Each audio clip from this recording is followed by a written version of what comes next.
What's up mga kahugot? For today's video, ano nga ba ang nangyayari sa isang kiddie party? So, first time in my life ko pong mararanasan ang pumunta po ng kiddie party. Nung nagkaanak na po ako ngayon ay na-experience ko na siya. So, yan ang mga bisita. Madami sila, madaming mga naka-party hot. And then, ating birthday celebrant ay makikita nyo mamaya. So, binibidyo ko lang yung mga tao. So, yan na nga ang ating pagkain. Unang binigay sa atin ng ating soft drink. So, meron sa mga kids ang spaghetti, meron silang french fries, and meron silang sundae. So, sa mga adult naman ay merong one piece chicken, McDo baka naman. Ayan ang ating ang mascot na si Grimace. First time ko rin siya nakita dahil first time ko nagpunta ng kiddie party sa McDonald's. So yan, hinabol na ni Ivan at gusto niya magpa-picture. And then nagtatakbo na rin yung mga bata dyan. Yan, makikita nyo dyan ang sumasayaw sa yung mascot. So siya yung mascot na napili. I don't think na napili siya ng birthday celebrant or hindi yata available si Ronald McDonald. Yan, expect ko pa naman na makita ko si McDonald ng personal, pero bigo tayo.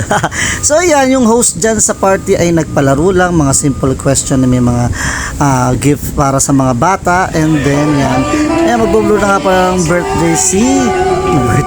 magbublow na nga pala ng birthday cake si January. Happy birthday January. Salamat sa pag-invite sa amin. At yan si Ivan nakikikanta.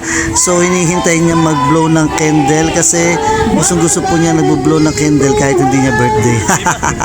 So yung mascot natin, yung mga bata nakapalibot na sa ating birthday celebrant at kinakantahan. So hintayin natin na mag-blow sila ng candle.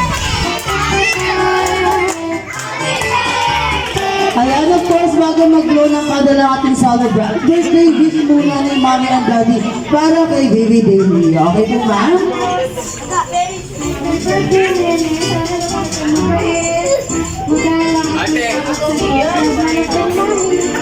Ayan.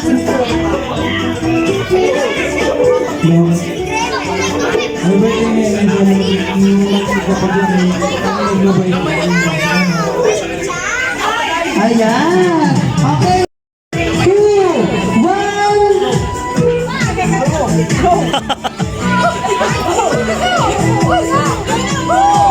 Ivan, Ivan, blow.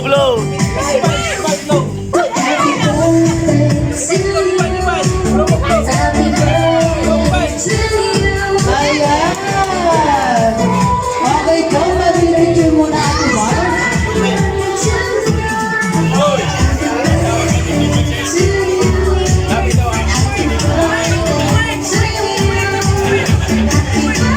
Okay, kids.